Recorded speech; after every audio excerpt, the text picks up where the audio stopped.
Yo, yo, yo, what is going on, guys? It is your boy, JT here, coming at you with another video, guys. Today, I had a really good suggestion from a comment to talk about attributes for tanking. So today I'm going to talk about, specifically for the new Hive of Gorgons raid, my thoughts on weapons for tanking, and I'm also going to throw in my thoughts on attributes. Now, keep in mind, I am not the best tank in the world. I just happen to be a pretty solid tank on US West. So take what I say with a grain of salt. Not everything I say is the absolute best way to do things, but it's just how I like to do things. And I currently have, I think, 6 successful raid runs. So this is just what I've been doing that's worked for me. And if you guys have suggestions, of course, leave them down below for what you're doing and what works for you. But let's start with the attributes that I like to use. So, admittedly, I actually like to copy a lot of the stuff that I do with attributes from another creator, Schmeck. He has some, like, really interesting ideas with how he does attributes. And I think now that you don't get the grit from having 300 con on light attacks anymore, like, there's a lot more stuff that you can do creatively with your attribute points. Because the grit from light attacks was just so insanely good before. Like, it wasn't always necessary, but it was just so good to have. And especially now with the stagger mechanics, it's, like, even better to have, but unfortunately it just doesn't exist anymore. So, for me, a lot of what I run a lot of the time is I'll often run 300 300. So I'll do 300 strength, 300 con. So I'll typically set up like this, and then I'll use a food buff to get me up to the 300 con. And I just kind of like this as a default because I do just have to switch from doing the light attacks that worked before to heavy attacks to get the grit. Now, it's not as like seamless and as good as the light attacking was, but I do like to get that grit, and I feel like my role as a tank in Hive of Gorgons specifically is don't die, stay alive. And with that being the case, having this much con and like the survivability aspect of it is pretty good. I would also not be against recommending to people who are playing with groups where it's not like a pre-made group, where you might just be playing with a bunch of players that you don't know. You could also try 250 strength, 350 con. So if you bump up to 350 con, you'll get a little bit of base damage reduction while you have active grit. And of course you'll have, another 50 points worth of health. And that can be very useful as well. Those are kind of like the two things that I like to run. Some other recommendations that I know other people do is some people will actually drop their con a little bit lower and do some stuff with like adding dexterity, so that if you're using sword and greatsword, you have some more scaling on your sword and greatsword damage if you're needing more damage. I know there's a build, I'm trying to learn it right now, where you take Wizard's Hat and you have 50 intelligence in your build, and that's pretty interesting. I don't know if people are full tanking with those. I know people are offhanding or doing the not secondary tank, but they're doing like a sword and shield in their second group with some of those builds. I don't know if people are doing that for like their main tank. And then the only other thing that like you could maybe mess around with if you're willing to drop a little bit of strength is you could mess around with getting ability cooldown reduction with focus, or even getting the 10% incoming healing at 50 focus. When I first started tanking, I did this a lot, where I would go for 50 focus, just because the incoming healing is like a big difference. And especially when in the raid, when you have 2 healers healing you, that's a lot of like bonus. So those are like some cool things you can do. I did have a question in my comment section where I was chatting with someone who actually gave me this idea, asking like, do you feel a damage drop off? And if you're like me and you're just playing in a full heavy armor kit, I don't think the damage drop off, like if you're gonna drop to 250 strength to try and do one of these creative things, like if you drop to 250 strength so that you can have 50 focus, or so that you can have 350 con, I think that's like totally fine, and you're not gonna lose out on that much damage. And again, for the raid specifically, you have 9 other people whose job it is to do damage. Yes, healers, you do have to do damage. So, like, if you're the one person who's sacrificing damage in order to make sure that those 9 people have an easier time, I think that's fine. Um, and on top of that, like, unless you're going for like a speed run world record or whatever, like the speed that you do it doesn't matter as long as you can win. And again, the role of the tank in this raid is very simple: stay alive. So you don't have to output crazy numbers. And like I already said, the damage drop off really isn't that crazy if you're in heavy armor anyways. So if you want to do something fun and drop down to 250 strength so that you can add some focus or maybe some dexterity or the intelligence thing or whatever, that's all stuff you can test. The only thing I'll like super recommend is just popping through and reading like what are you getting and what are you losing for like all these different dots on your attributes will have like, okay, so if you hit 25 dex, you'll gain 5% crit chance. And that's like pretty good for a tank, but is that worth losing? You know, is that plus 5% base damage while at full health? Is that worth losing 7% base damage while under 90% health? You know, that's a question that you have to answer yourself for like your playstyle.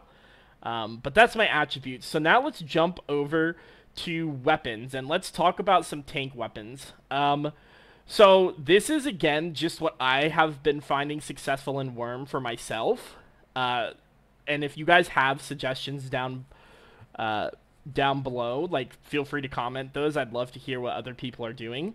But I'll go back to my gear sets that I shared in the video the other day. And we'll pop these open so we can kind of see what I have preset here. So this is what I already have preset. So you'll notice I have... obviously I have Sword and Shield, which is just like BIS for tanking, and we'll get into why it's so good in just a second. But in terms of my secondary weapons, I've got Greatsword for the main pulls. I've also got Greatsword for the Wolf.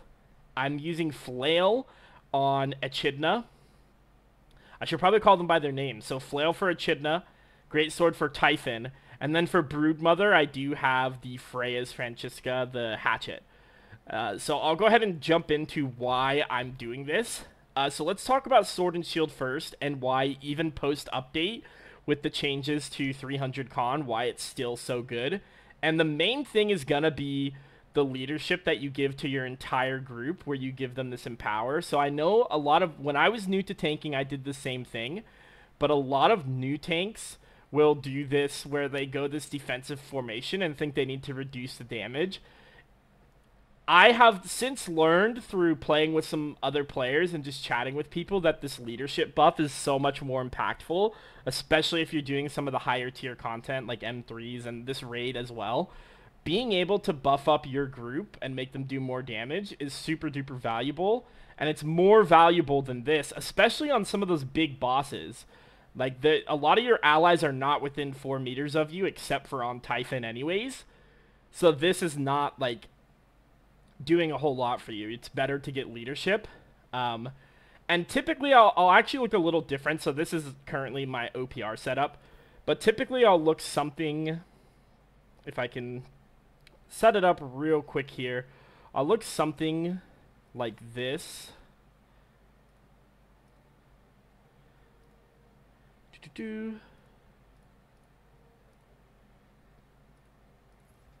Okay, so I'll look something like this when I'm tanking.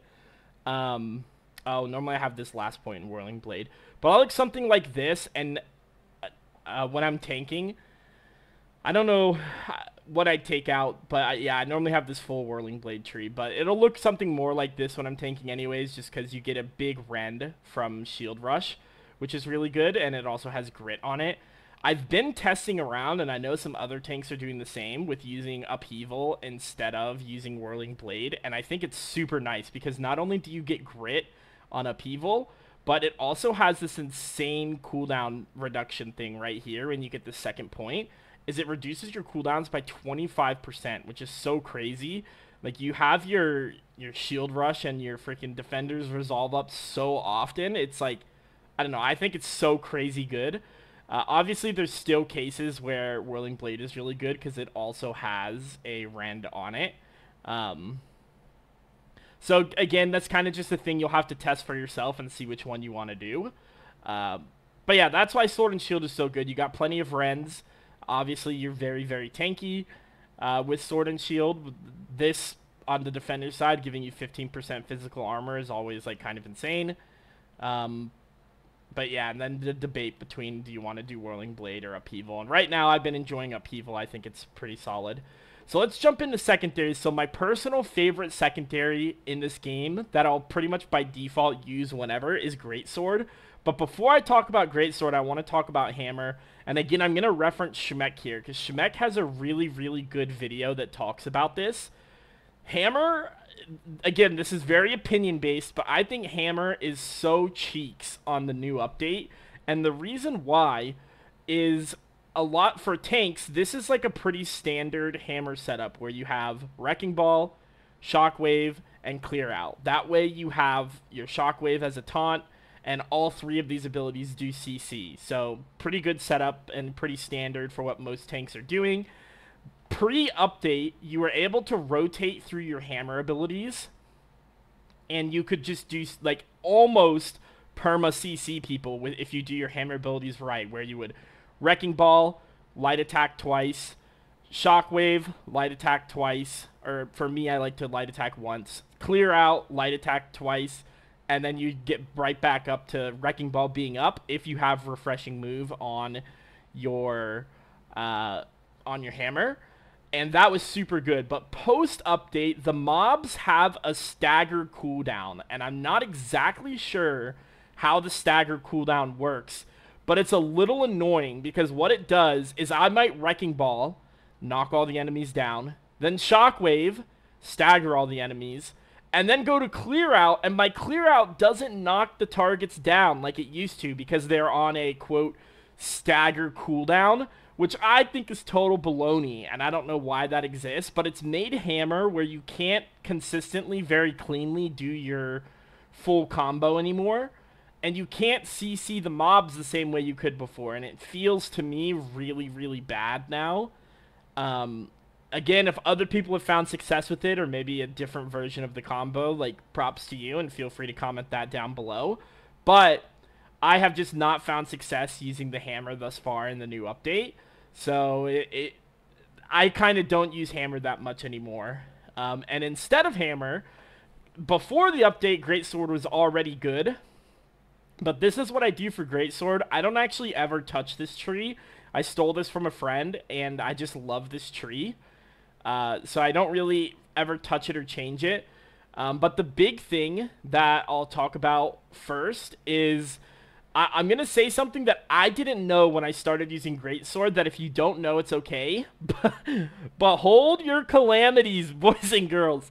I didn't realize that Calamity was an ability that you could click and hold when I first started using it, but now that I know you can just click it and, like, hold a block, oh my gosh, it's completely changed my gameplay.